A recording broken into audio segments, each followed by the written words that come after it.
ครับภาษาละนานะก็ไม่ใช่เฮียนยากอย่างนะครับต้านเฮียนอักขระนะครับมันก็คือตัวอักษรนะครับในภาษาไทยนะเห็นไหมเฮียนไม้มันก็คือสระเห็นไหมเอาสองอย่างนี้มาผสมกันตามหลักการของภาษาละนานะครับ7 วัน1 เดือนตั้งก็อ่านออกเขียนได้เลยนะครับไม่ยากครับไม่ยากครับมันยากไอ้เรื่องที่มันยากมันก็คือว่าอย่างนี้นะถ้าเราใครอยากเอาไปอวด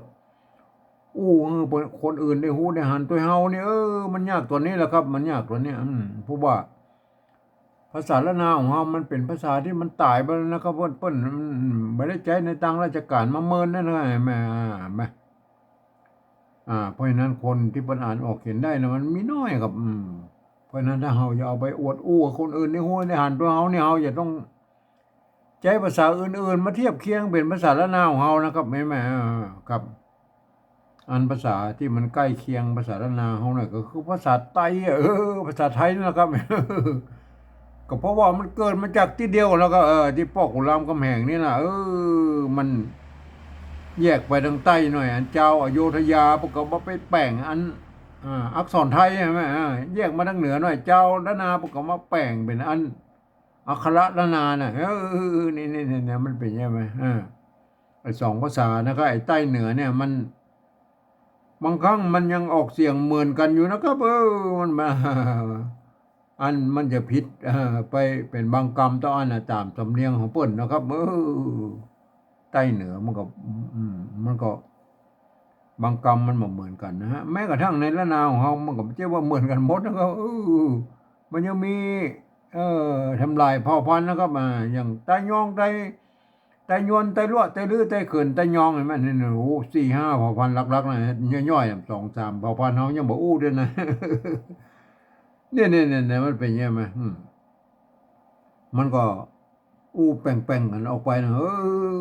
แต่ฟังรู้เรื่องอยู่นะครับฟังรู้เรื่องฮะหมู่เฮาก็ฟังภาษาไทยรู้เรื่องเหมือนกันเนี่ยมันเป็นยังไงมันก็ภาษามันเครือญาติเดียวกันเนาะครับมันมาจากเกิดมาจากที่เดียวกันนะกับอ่าก่อนที่เฮาจะเอาภาษาไทยมาเขียนเป็นภาษาละนาวของเฮานะก็เลยเป็นเฮาว่าปริวัติเนี่ยเฮาไปก้อยในโลกนี่ก็เป็นแย่ได้กันพ้องนะครับเอาไปก่อยในใกล้ๆเนี่ยแล้วก็เวียดนามเนี่ยเดิมทีโบราณบนละใจในภาษายึกยือเหมือนภาษาจีนนั่นแหละครับเนี่ยแต่เนื่องด้วยเพิ่นนั้นมีสงครามกันลากยาวนานมาเนาะก็ตั้งแต่พุ่นน่ะสงครามเดียนเบียนปูพุ่นน่ะมาจนถึงสงครามเวียดนามเหนือเวียดนามใต้เนี่ยมาแล้วเมื่อมันอืมปีอัน2518เนี่ยเพิ่นก็บ่ได้ถ่ายทอดอันวิชาอัน ภาษาของเปิ้นเนาะครับมาสู่รุ่นลูกรุ่นหลานรุ่นเหลนรุ่นโหลนเพิ่นนะประเด็นนะมันเรียกลูกหลานเหลนโหลนเพิ่นอ่านบ่ได้เขียนบ่ได้ในภาษาไอ้โบราณหมู่นั้นน่ะเพิ่นก็เลยหันไปเอาอักษรอาหรับิกน่ะมาเขียนเป็นภาษาของเพิ่นครับนี่ๆๆไปใส่จุดก็มีสองหมวกกุ๊บขีดอิหยังว่าทบะสะเบ็ดไปหาเครื่องหมายมั่วมาใส่นะใครมาเนี่ยคือเพื่อให้ได้ตามเสียงว่าน่ะ ไอ้จุดโมขีดไอ้อย่างมูลนั้นแล้วนั่นมันก็คือว่านายกนั่นแหละครับเห็นไหมกำกับเมื่อมันเป็นเสียงโน้นเสียงนี้ไหมมันเป็นยังไงอันนี้คือลักษณะของการปฏิวัติภาษานะครับคือยืมเอาภาษาอื่นมาเขียนเป็นภาษาของตัวเก่าแล้วก็เนี่ยมันเป็นเนี่ยปฏิวัติภาษาแล้วก็อันสร้างเครื่องหมายอย่างมาเนาะก็ใส่แล้วก็เพื่อให้มันกำกับไว้ว่าอันนี้เสียงนั้นเนอะเสียงนี้เนอะมันเป็นยังไงเนี่ยเป็นยังไง เอาไปก่อนในยุโรปแล้วก็เปิ้นยาแดงพ่องอันอย่างเช่นฝรั่งเศสเยอรมันโปแลนด์เนาะยูเครนรัสเซียโครเอเชียอย่างเงี้ยเนี่ยหรือยุโรปตะวันออกทั้งหลายแหล่เนี่ยเปิ้นใจลักษณะของการปริวัติภาษากันทั้งนั้นนะครับเห็นไหมเปิ้นได้ยืมเอาอักษรอาหรับิกไปเขียนเป็นภาษาของเปิ้นครับเปิ้นสิใส่จุดก็มี2จุดก็มีนั่นน่ะบางทีก็มวกปิ้นเนี่ยมันเป็นอย่างมันแล้วแต่ไปจะไปประดิษฐ์เครื่องหมายอย่างมาใส่แล้วก็เนี่ยหมวกโครเอเชียมันง่ายขึ้นนะมันปิ้นขึ้นเห็นไหมหมวกอันเวียดนามมันเป็นกรุ๊ปหุ้มลงไงเนี่ยมันเป็นคนไปคนละลายมันเนี่ยเอาไปก่อนในอังกฤษแล้วครับอังกฤษนี่ไปมันลายหนึ่งแล้วเนี่ยเพื่ออย่าเอาอักษรอาหรับิกไปเขียนเป็นภาษาของเปิ้นแบบโล้นๆเนี่ยแล้วเปิ้นไปใส่สักอย่างครับเนี่ยแต่เปิ้นมี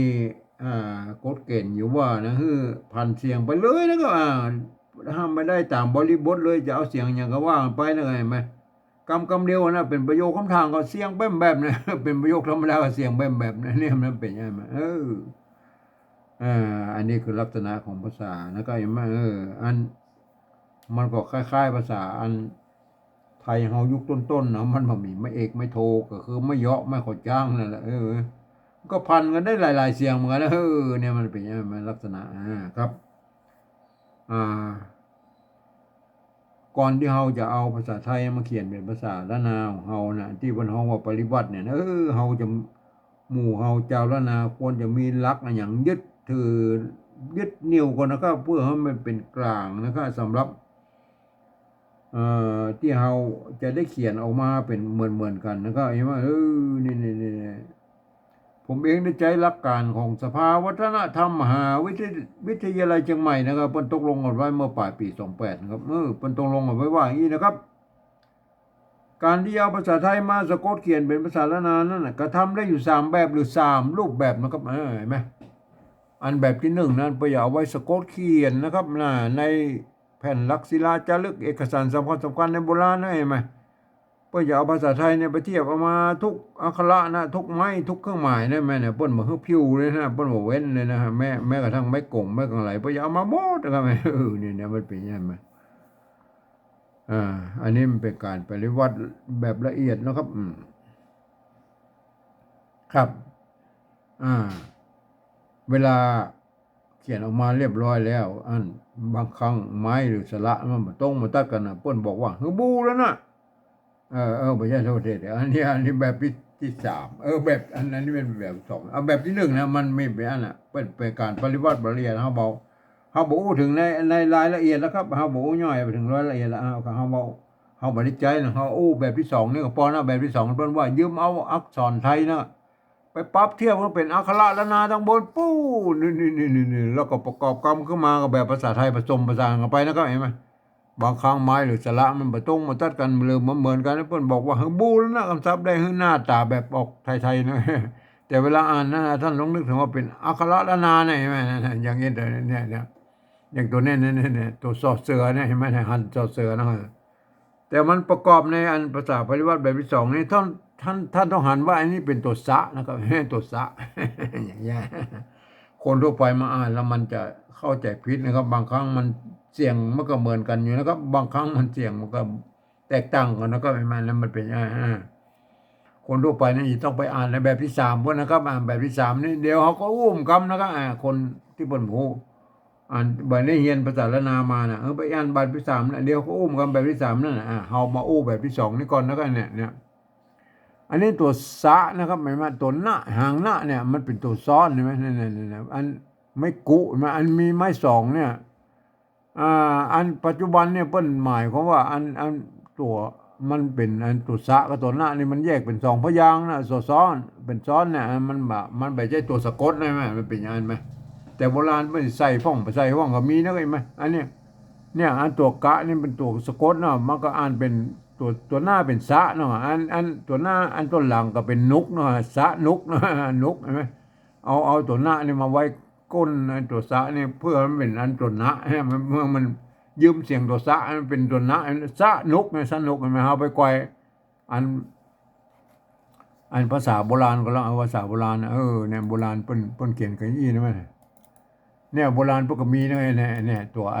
หน้าซ้อนเนี่ยมันเนี่ยสะซ้อนหน้าใช่ไหมเนี่ยใส่เกลือปอตัดใช่ไหมเนี่ยใส่เนี่ยอันมันมีไม่เยอะไม่ขอจ้างนะเพราะก็อ่านว่าใส่ก็ได้อ่านใส่ก็ได้อ่านใส่ก็ได้กรณีนี้อ่านว่าใส่เกลือนะถ้าเป็นยองก็ใส่เกลือนะใส่เกลือปอตัดเนี่ยตัวหน้าซ้อนตัวสะซ้อนหน้าใช่ไหมเนี่ยมันมีไม่ก่ออยู่กันย้อนอยู่ตรงรูปนี่ตัวใช่ไหมแล้วก็สะกดด้วยเนี่ยใช่ไหมก็อ่านว่าสะน้อยนะครับสะน้อยมันมีไม่เอกแล้วมันบ่มีไม่เยาะนะครับเห็นไหมมันก็อ่านว่าสะน้อยสะน้อยกินหายสะน้อยก็นิดหน่อยนะครับสะน้อยนะสะน้อยนี่ก็นิดหน่อยนะสะน้อยกินหายสะน้อยนะครับเห็นไหม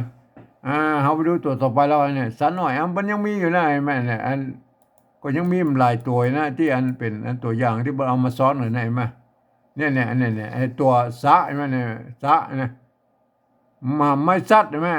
สะกดด้วยตัวหน้าอ่านว่าสันใช่ไหมแล้วก็ตัวหน้ามันมีตัวใช่ไหมแล้วก็ไม่กี่ใช่ไหมสันนิบาตใช่ไหมอ่านว่าสันนิบาตใช่ไหมเนี่ยพวกก็มีพวกก็เขียนได้ใช่ไหมตัวสะซ้อนหน้าใช่ไหมครับอ่าบางทีพวกก็มีไม้สองน้อยนะครับอันนี้อ่านว่าสันนิบาตมันมีตัวหน้าสองตัวก็ถือว่าเป็นตัวหน้าสองตัวได้ไหมมันเป็นง่ายไหม อ่าตะกี้มันสนุกนะมันเป็นซ้อนธรรมดานะอันนี้มันซ้อนแล้วก็มีตัวหน้าสองตัวด้วยสันนิบาต มันเป็นยังไงอ้ามตัวแล้วอ้ามตัวแล้วอันนี้อันตัวที่มันมีอันไม้สองน้อยมันบางครั้งพวกก็ใส่ไม้สองน้อยยาลูกอ่อนเนี่ยยาลูกอ่อนยาอ่าตัวยะอ่านออกเสียงยอยักษ์ไทยอ่านว่ายานะครับแม่เนี่ยตัวลูกใช่ไหมเนี่ยลูกมันมีไม้ซัดอยู่ตรงบนมันแทนตัวกะอยู่นี่ ยาลูกอ่อนนั่นเนี่ยมันมีไม่ยอกอ่านว่าอ่อนอ่านอ่อนก็ได้อ่อนก็ได้อ่อนก็ได้อ่านว่าอ่อนยาลูกอ่อนอันนี้ไม่ไก่แม่ตัวคะแม่เนี่ยก็อ่านว่าไข่แล้วก็แล้วก็ไม่กาตัวหางง่ายไอ้ไข่ขางใช่ไหมมีตัวคะสองตัวเนี่ยเพิ่นใส่ไม่สองน้อยไหมบางครั้งบางครั้งพวกก็ใส่บางครั้งพวกก็ไม่ใส่แน่เนี่ยก็แล้วแต่อารมณ์เพิ่นนะก็สมัยนั้นก็ท่านก็ โอ้ยว่าอ๋อใส่ก็มีใส่ก็ได้บ่ใส่ก็ได้นะครับเห็นไหมไอ้ตัวซ้อนนี่นะครับเห็นไหมหรือมันจะเป็นอันตัวซ้ำอีกก็แล้วแต่นะมันก็มีหลายตัวนะเป็นปั๊มก็มีนะครับหลายตัวไอ้ตัวป้อๆเห็นไหมมันก็แล้วแต่เปิ้นจะใส่บ่ใส่นะก็แล้วโอเคนะโอเคเอามาดูตัวนี้อันนี้มันเป็นอันการเขียนแบบสมัยใหม่ละอันเปิ้นก็เอามันก็บ่ใส่มันก็มีนะครับมาบางทีเปิ้นบ่ใส่ก็เฮาก็จะไปว่าเปิ้นนะครับเห็นไหม เพิ่นอาจบ่ใส่นี่ก็ได้เป็นก็แล้วแต่นะจะใส่ก็ได้บ่ใส่ก็ได้นะครับโอเคนะมันเมื่อจะให้มันงามๆนะก็ให้มันใส่น้อยก็เพราะว่าให้มันเป็นแยกเป็นสองพยางค์นี่เนาะครับเห็นไหมก็ดีนะครับเห็นไหมแต่เวลาประกอบแบบที่หนึ่งไปเอาไม้สองน้อยมาตัวนั้นเฮาบ่ต้องละบ่ต้องละเฮาเอาแค่ตัวซะตัวหน้าใช่ไหมไม้กุตุกะนี่อ่านว่าสะนุกนะสะนุกอันนี้มันเป็นคำอ่านที่มันพิเศษหน่อยนะครับอ่านว่าสะนุกไม่ใช่สะนุกนะครับอันสะนุกนะมันไทยนะครับมาอันเอาเฮาเป็นสะนุกมันก็เหมือนกับไอ้ตัวละน่ะปนใจร่วมกันเนาะไอ้มันตัวละน่ะละเราเรือน่ะถ้าเป็นไทยก็สิออกเสียงล้อนะครับอันนั้นถ้าเป็นออกเป็นล้านนาก็ออกเสียงฮ้อหน่อยมันเป็นอย่างนั้นมันเป็นคำที่มันใจร่วมกันมาตั้งโบราณหน่อยสนุกนะสนุกมันก็บอก มันก็บ่เจ้าคำไทยคำเมืองแล้วก็มันก็เป็นใจคำร่วมกันนะสนุกนะสนุกนะอันนี้มันเป็นสนุกมันมันก็ใจก็ร่วมกันมาตั้งแต่โบราณอะไรเงี้ยแหละก็มามีหลักฐานเนี่ยพวกเขียนไว้ตั้งแต่ยุคต้นๆของภาษาละนาอะไรแม่สนุกแม่มันเกิดมาจากที่เดียวแล้วก็ที่พ่อของนางแห่งเนี่ยพวกก็เอามาอันเดียวกันพวกก็มันก็เป็นคำอู้เหมือนกันก็สนุกนะสนุกนะแม่เนี่ยโอเคนะครับแม่อันนี้เขาก็ปฏิบัติแบบที่สองเขาก็บูรณะหน้าตาแบบไทยก็ต้องเขียนอย่างนี้อันเป็นสนุกสนุกนะเอาละต่อไปนะครับต่อไปนะฮะมาตัวมะไม่กี่ไม่กี่อันนี้มันยากละไม่กี่ก็มีนะไงมาอันสนุกนี่อันบูรณะคำศัพท์บูรณะคำศัพท์นะครับบูรณะคำศัพท์ก็คือเขาบอกไม้สองน้อยมาตัวนี่ไม่เป็นเอาเต้าอี้ไม่เป็นสนุกนะมั้ย มีปัญหาแล้วถูกมะไม่กี่มันก็มีอยู่แล้วอันไหนก็ไม่ไกลตัวนะไม่ไกลตัวนะนี่มีปัญหาแล้วไหนมันก็ไหนโอเคสนุกมีไหนโอเคนะอันนี้ตุกนะฮะตุกนะมันอันนี่ตุกตัวตะนะครับตัวตะเนี่ยตัวตอในภาษาละนามันมีสองตัวนะตัวตะกับตัวตะใช่ไหมนี่อันตุตะไปเอาซอนสูงตุตะไปเอาซอนต่ำนั่นแหละอันนั้นตุกนะฮะตุตะอันนี้ไม่กุอันนี้มันเป็นภาษาบาลีนะมาจากบาลีก่อนเนาะมันบาลีเบิ้ลมันมีไม้อันละห้ามเนี่ยนะครับมันเป็นไม้กะลันเนี่ยอันนี้เนี่ยพวกก็เป็นตุกขะนะครับแม่บาลีมันเป็นตุกขะนะครับเท่านี้มาเป็นภาษาชาวบ้านเพิ่นยังอ่านว่าตุกอย่างเดียวตุกอย่างเดียวเพื่อใส่เอาละห้ามเนี่ยมาล่ามห้ามตัวอันคะนี่นะเป็นตุกไหมกะก็ไก่ตุกคะขอขวดนี่ไหมอันไม้สองน้อยกับไม้กะลันนี่ไหมไอ้ตุกนะอ่านว่าตุกนี่ไหมเฮาไปดูภาษาบาลี ไอ้โบราณของเราเพิ่นก็มีอยู่นะครับสมัยนั้นเพิ่นก็ใจร่วมกันนะไอ้แม่เนี่ยอ่าสมัยเพิ่นก็เอาบาลีมาใช้นะครับภาษาบาลีมาเปลี่ยนเป็นภาษาชาวบ้านเห็นไหมเนี่ยตัวตะนะตัวตะเนี่ยไม่กงใช่ไหมตัวกะอยู่ตรงลุ่มเนี่ยมันอ่านว่าตกนะแม่ตกนะแม่อ่านว่าตก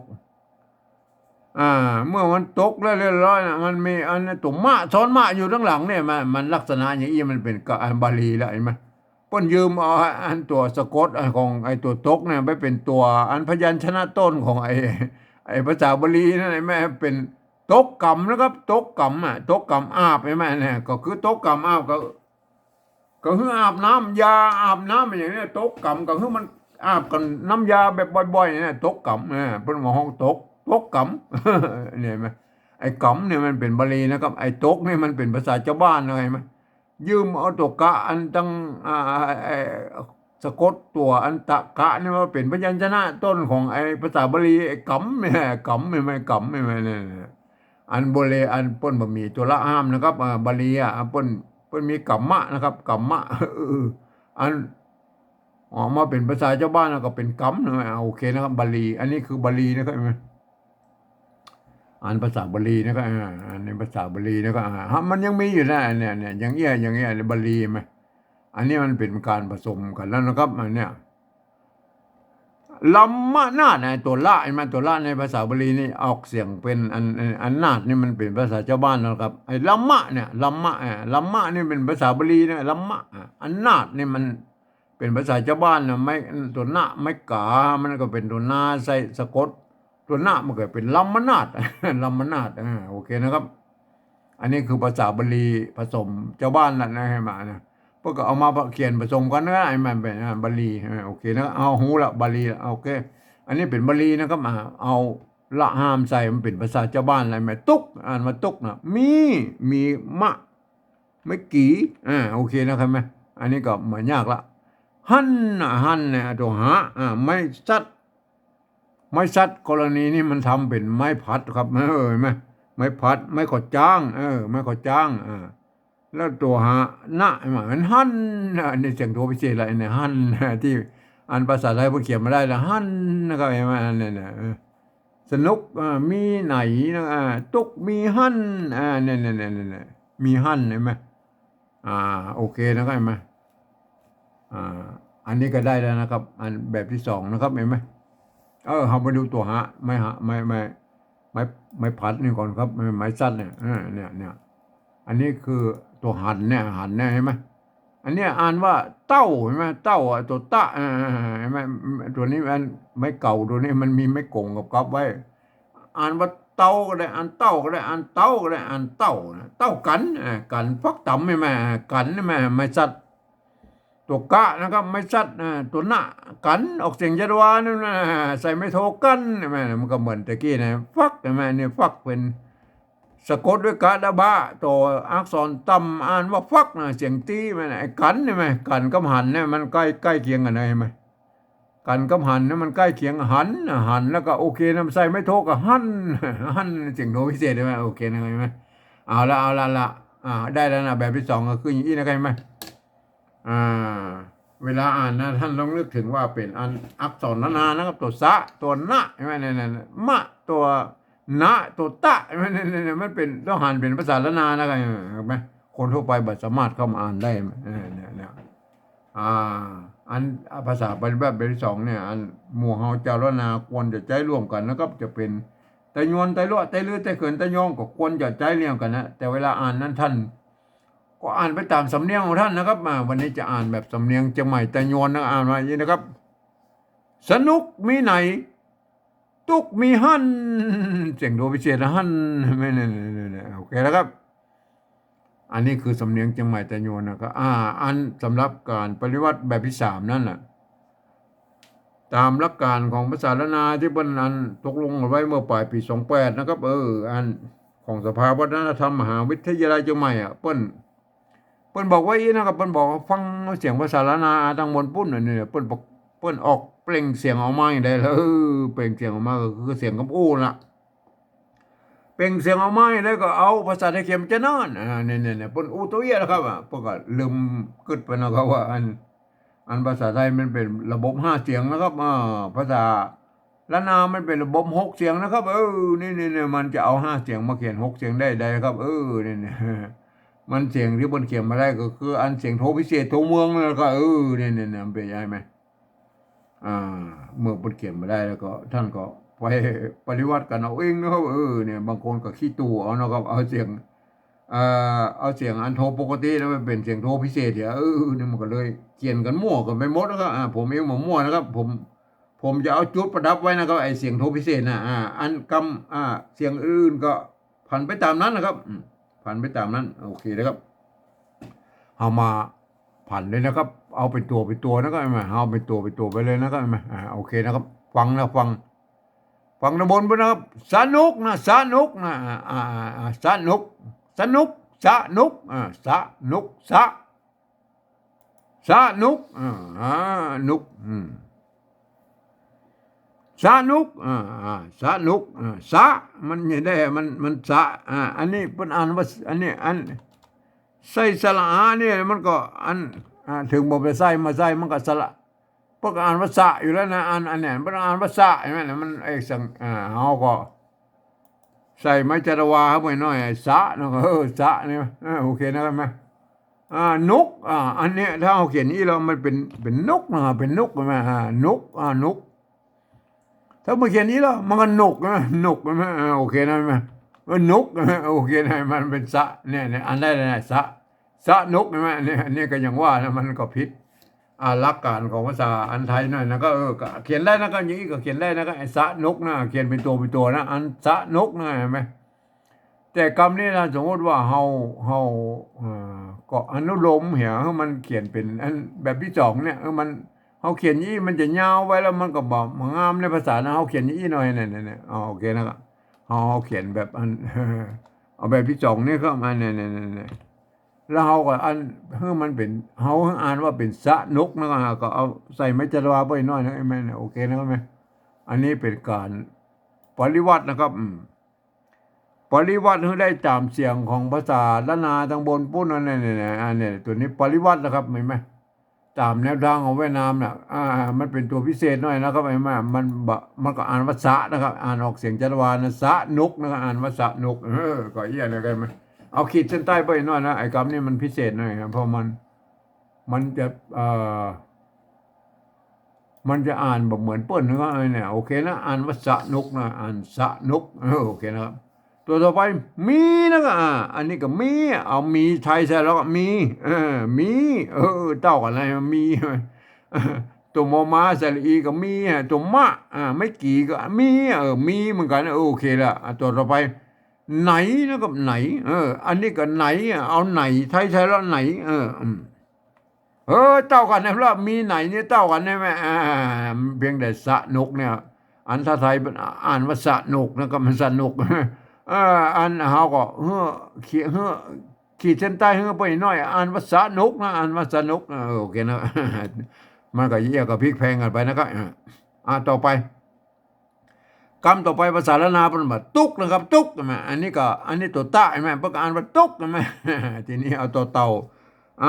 มันต้องเอาตัวเต่ามาเขียนแล้วก็เนี่ยตัวเต่ามาเขียนอันนี้เพิ่นอ่านไว้แล้วเพิ่นอ่านว่าตุกอ่านว่าตุกเนี่ยแหละอ่านว่าตุกจะให้มันเป็นตุกได้แล้วก็ใส่ไม่ตีเข้าไว้แล้วก็มันเสียงตีแล้วก็ตุกตุกเห็นไหมถึงว่าจะผิดกฎอย่างจ้างเรื่องเขาก็บอก